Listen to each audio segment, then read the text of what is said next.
যাদব কুল বিলুপ্ত করেছিলেন। তাৎপর্য: শ্রীল ভক্তি সিদ্ধান্ত সরস্বতী ঠাকুর এই শ্লোকটি সম্পর্কে এক অতি গুরুত্বপূর্ণ মন্তব্য করেছেন।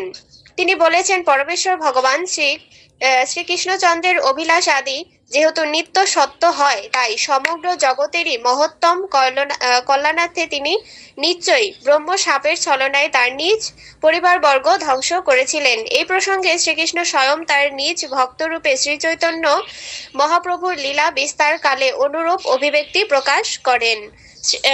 শ্রী চৈতন্য মহাপ্রভু তার সাংস প্রকাশ রূপে শ্রী নিত্যানন্দ প্রভু এবং তার সঙ্গে শ্রী অদ্বৈত প্রভু পরিচয়ে আবির্ভূত হয়েছিলেন। শ্রী চৈতন্য মহাপ্রভু, শ্রী নিত্যানন্দ প্রভু এবং শ্রী অদ্বৈত প্রভু তিনজন মহাপুরুষকে বৈষ্ণব আচার্যগণ পরম পুরুষোত্তম ভগবানের পূর্ণ মর্যাদায় বিষ্ণু তত্ত্ব স্বরূপ স্বীকার করেছেন।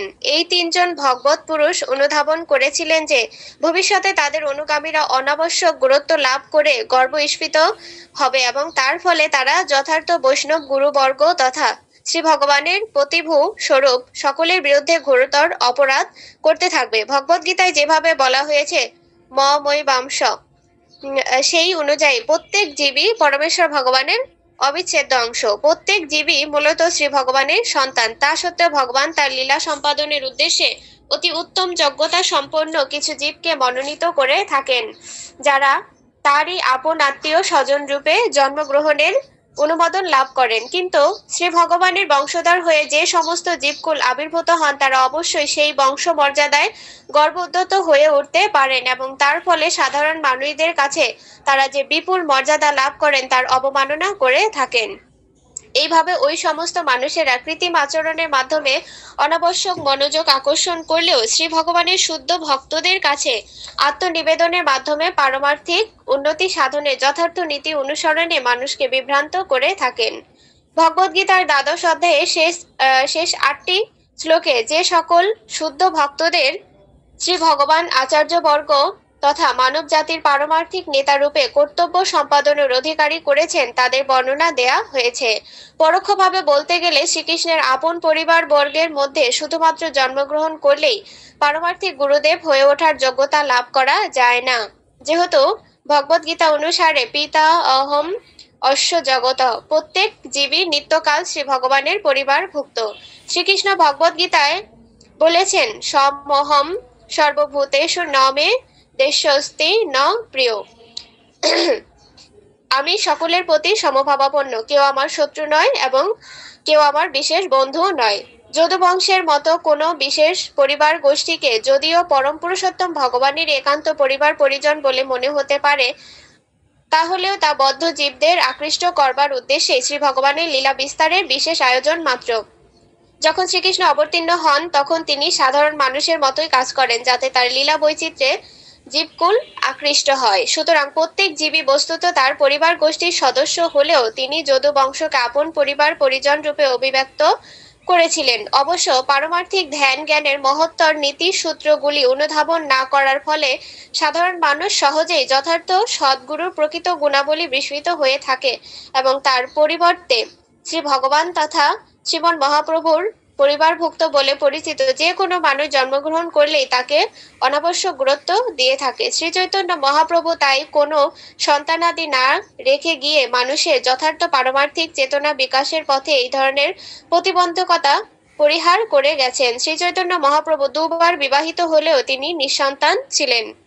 শ্রী নিত্যানন্দ প্রভুও পরম পুরুষোত্তম ভগবান। তিনি তার নিজ পুত্র শ্রী বীরভদ্রের ঔরসজাত কোনো পুত্রকেই স্বীকার করে নেননি।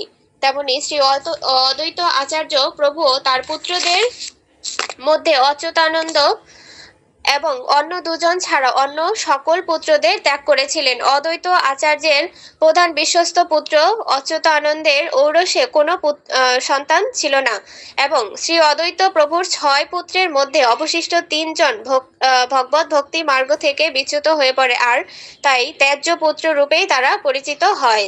অন্যভাবে বলতে গেলে ঔরসজাত পরিবার পরিজনের নামে বংশ পরম্পরাগত ভাবে বিভ্রান্তি সৃষ্টি হওয়ার তেমন কোনো সুযোগই শ্রীচৈতন্য মহাপ্রভুর আবির্ভাবের ফলে ঘটবার অবকাশ ছিল না। বৈদিক প্রামাণ্য সূত্রে যথার্থভাবে পরম তত্ত্ব যিনি উপলব্ধি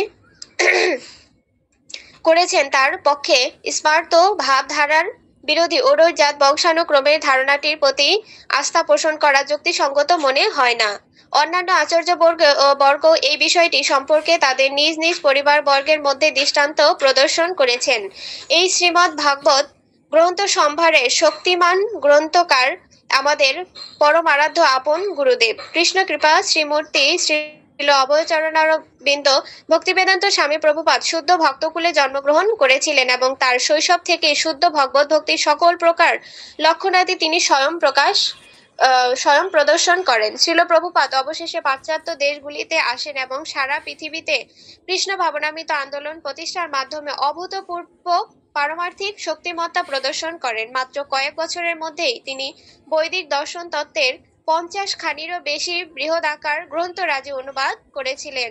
তার বাস্তবসম্মত ক্রিয়াকলাপের মাধ্যমে তিনি সুনিশ্চিতভাবে শ্রী ভগবানের একজন পরম শক্তিমান প্রতিভু রূপে স্বীকৃত হয়েছেন। তা সত্ত্বেও তার নিজ পরিবারের সদস্যরা কৃষ্ণ ভক্ত হলেও ভগবত ভক্তির যথার্থ পর্যায়ে উপনীত হতে পারেনি এবং তাই ইসকনের সদস্য মণ্ডলী তাদের প্রতি মনোযোগী হয়নি।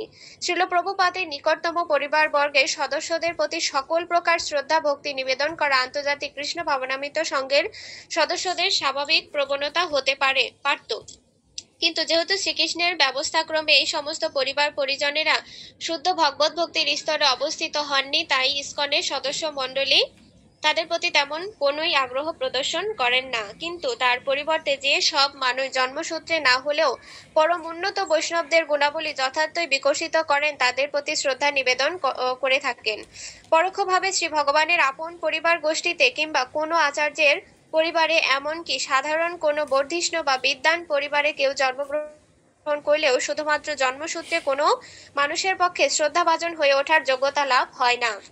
ভারতবর্ষে নিত্যানন্দ বংশ নামে পরিচিত এক শ্রেণীর মানুষ আছে যারা নিজেদের শ্রী নিত্যানন্দ প্রভুর সাক্ষাৎ বংশধর বলে দাবি করে থাকে, আর তাই ভগবত ভক্তির ক্ষেত্রে তাদের সর্বোচ্চ মর্যাদার অধিকারী মনে করে। এ প্রসঙ্গে ছিল ভক্তিবেদান্ত স্বামী প্রভুপাদ ভক্তি রসামৃত সিন্ধু গ্রন্থে লিখেছেন, মধ্যযুগে শ্রীচৈতন্য মহাপ্রভুর মহান পার্ষদ শ্রী নিত্যানন্দ প্রভুর তিরোধানের পরে এক শ্রেণীর পূজারী পুরোহিতেরা নিজেদের গোস্বামী জাতিভুক্ত পরিচয় দিয়ে শ্রী নিত্যানন্দ প্রভুর বংশধর রূপে দাবি করতে থাকে। তারা আরও দাবি করতে থাকে যে ভগবত ভক্তির অনুশীলন এবং প্রসারের অধিকার তথা দায়িত্ব একমাত্র নিত্যানন্দ বংশ নামে পরিচিত তাদেরই বিশেষ সম্প্রদায়ভুক্ত। গৌড়ীয় বৈষ্ণব সম্প্রদায়ের শক্তিমান আচার্য ছিল ভক্তি সিদ্ধান্ত সরস্বতী ঠাকুর তাদের এই ধারণা সম্পূর্ণভাবে বিধ্বস্ত না করা পর্যন্ত বেশ কিছুদিন যাবৎ তারা তাদের ভেগ শক্তির আস্ফালন হয়েছিল। কিছুকাল তা নিয়ে বিপুলভাবে কঠোর সংগ্রাম করতে হয়েছিল, তবে তা সার্থক প্রতিপন্ন হয় এবং যখন যথাযথ বাস্তবসম্মত উপায়ে সুপ্রতিষ্ঠিত হয়েছে যে কোনো বিশেষ শ্রেণীভুক্ত মানুষদের কাছে ভগবত ভক্তি সেবার অধিকার সীমাবদ্ধ থাকতে পারে না। তাছাড়া ভক্তি সেবায় নিয়োজিত যে কোনো মানুষই উচ্চ পর্যায়ের ব্রাহ্মণ হয়ে ওঠেন। তাই এই আন্দোলনের মাধ্যমে শ্রীল ভক্তি সিদ্ধান্ত সরস্বতী ঠাকুরের সংগ্রাম সার্থকতা অর্জন করে। বিশ্ব ব্রহ্মাণ্ডে যে কোনো প্রান্তে যে কোনো মানুষ তার যোগ্যতার মর্যাদা অনুসারে গৌড়ীয় বৈষ্ণব হয়ে উঠতে পারে। অন্যভাবে বলতে গেলে পারমার্থিক জ্ঞানের সারমর্ম হলো এই যে প্রত্যেক জীব তার বর্তমান জন্মসূত্র নির্বিশেষে মূলত পরমেশ্বর ভগবানের দাস তথা সেবক, এবং এই সমস্ত পতিত জীবকুল উদ্ধার করাই শ্রী ভগবানের লক্ষ্য। যে কোনো জীব তার পূর্ব মর্যাদা ব্যতিরেকেই যদি পরমেশ্বর ভগবানের কিংবা তার সুযোগ্য প্রতিভুর চরণ কমলে আবার আত্মসমর্পণ করতে অভিলাষী হয়ে ভক্তিযোগের বিধি নিয়ম কঠোরভাবে পালন করার মাধ্যমে নিজেকে শুদ্ধ করে তুলতে পারে, তাহলে সে উচ্চ শ্রেণীর ব্রাহ্মণের মতো কাজ করতে থাকবে। তা সত্ত্বেও শ্রী ভগবানের অরুজাত বংশধরেরা তাদের পূর্বপুরুষদের চারিত্রিক গুণাবলী এবং মান মর্যাদার অধিকারী হয়ে গিয়েছে বলে অভিমান করে থাকে। তাই বিশ্ব ব্রহ্মাণ্ডের পরম হিতাকাঙ্ক্ষী এবং বিশেষত তার ভক্তমণ্ডলীর কল্যাণকামী পরমেশ্বর ভগবান এমনভাবে তার আপন বংশধরদের বিভেদমূলক শক্তি সামর্থ্যকে বিভ্রান্ত করে থাকেন যে এই সমস্ত অরুজাত বংশধরেরা বিভেদকামী রূপেই সর্বসমক্ষে প্রতিভাত হয় এবং শ্রীকৃষ্ণের অভিলাষ পূরণের উদ্দেশ্যে অকৃত্রিমাত্ম সমর্পণের মাধ্যমে শ্রী ভগবানের প্রতিভু হয়ে ওঠার যথার্থ যোগ্যতা স্বীকৃত হতে পারে। হরে কৃষ্ণ। প্রভু, এখান থেকে কিছু বলবো এটা তো খুব সুন্দরভাবে বলা আছে। তাহলে এখানে আমাদের কি কি বোঝাচ্ছে, দুই একটা পয়েন্ট বলেন। মানে বৃহৎ আকারে, অত ক্ষুদ্র ক্ষুদ্র আকারে বলার দরকার নেই। এখানে মূলত কয়টা পয়েন্ট আছে? যে বংশধর, নিত্যানন্দ বংশধরের কথা বলা হচ্ছে, এই জিনিসগুলো আলোচনা করেন, অত আলোচনা করার দরকার নেই।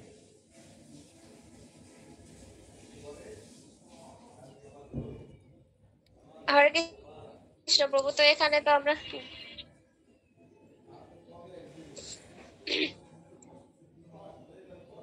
ওইগুলো বংশের কথা বলা হয়েছে, যে শ্রী চৈতন্য মহাপ্রভু তার স্বয়ং প্রকাশ রূপে শ্রী নিত্যানন্দ প্রভু এবং অদ্বৈত প্রভুর পরিচয় বলা হয়েছে। এখানে আবির্ভূত হয়েছিলেন তিনজন, মূলত বিষ্ণু তত্ত্ব। তো সেটা আমরা তো জানি, তো বিষ্ণু তত্ত্ব হিসাবে স্বীকার করা হয়। তো এদের থেকে যারা আসলো তাদেরকে কেন মানে তারা কি করেনি, পরিবার গ্রহণ করেনি, বা পরিবার গ্রহণ করলেও তাদের যে পুত্র সন্তান রয়েছে তাদেরকে কেন করলো না?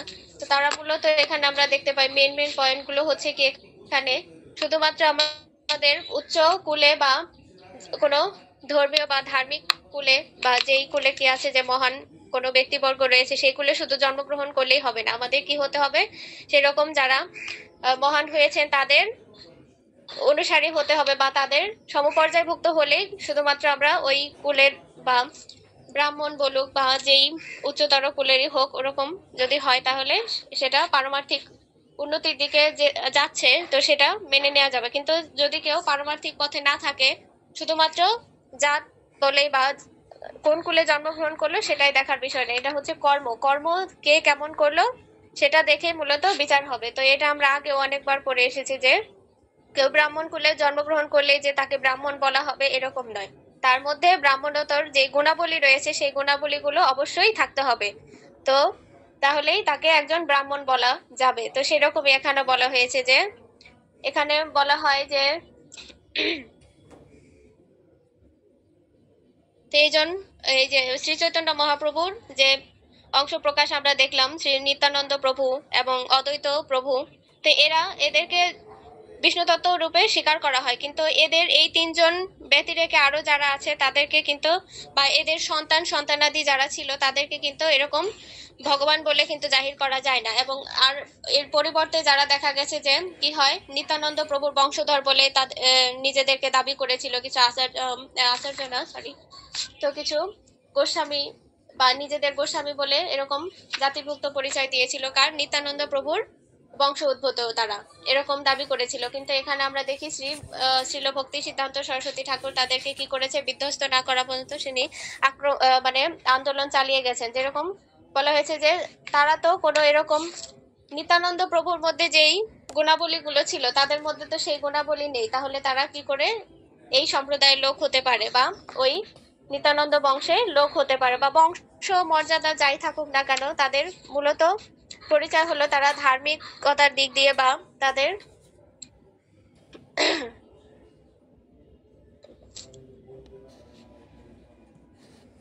আচ্ছা, ঠিক গুণ আছে। এবং কর্ম কিরকম সেটাই এখানে মূলত বোঝার বিষয়।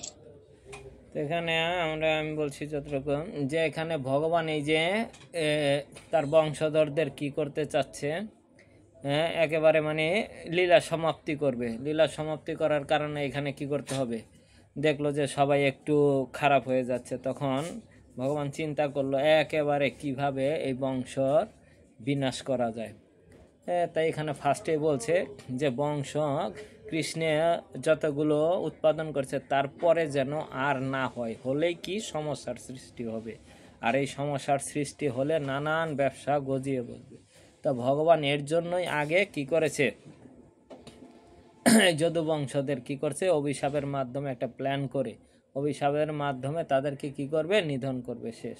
তা আমরা চৈতন্য মহাপ্রভুর এই লীলা তো সেম জিনিসটাই। এখানে যখন লীলা সংবরণ করবে তখন আমরা দেখতে পাচ্ছি একই জিনিস। কৃষ্ণ যেরকম কি করেছিল, ধ্বংস করেছিল অভিশাপের মাধ্যমে, এইখানেও তাদের কি করছে, চৈতন্য মহাপ্রভু যখন লীলা আসলো তখনও কে কে কার প্রকাশ, তখন তাদেরও কিছু বংশধর দেখানো হয়েছে, কিন্তু না, ওই পর্যন্তই, অদ্বৈত আচার্য নিত্যানন্দ পর্যন্তই শেষ। তারপরের থেকে আর কোনো বংশ কি গ্র্যান্টেড করেনি। তাদেরকে মেনে নেয়নি, কারণ হচ্ছে তারপর থেকে হবে না। তা আমরা প্রভুপাদের বেলাও বলতেছি, এখন আসতেছি প্রভুপাদের বেলাও প্রভুপাদ পর্যন্তই শেষ, তারপরে তারগুলাকে আর কি ওই রকম গ্র্যান্টেড মানে গ্রহণ করেনি। এই যে ভগবান যখন লীলা শেষ করে, কিভাবে শেষ করে, এখানে সেই জিনিসগুলো ফার্স্টেই কি করেছে, একটু হালকা টাচ দিয়েছে আমাদের। এই জিনিসগুলো আমাদের স্মরণ রাখা উচিত, যে ভগবান কিভাবে এই দুনিয়া থেকে যখন তার লীলা সংবরণ করে, কিভাবে সংবরণ করে, আর তারপরে থেকে কেউ থাকে না। কিন্তু অনেকে দাবি করতে পারে, কিন্তু দাবি করলেই হবে না, এখানে সেই জিনিসগুলো তুলে ধরা হয়েছে। তার জন্য সবাই এই জিনিসটা খেয়াল রাখবেন, আমাদের ভবিষ্যতে এই জিনিসগুলো কাজে লাগবে। ঠিক আছে, তারপর আমাদের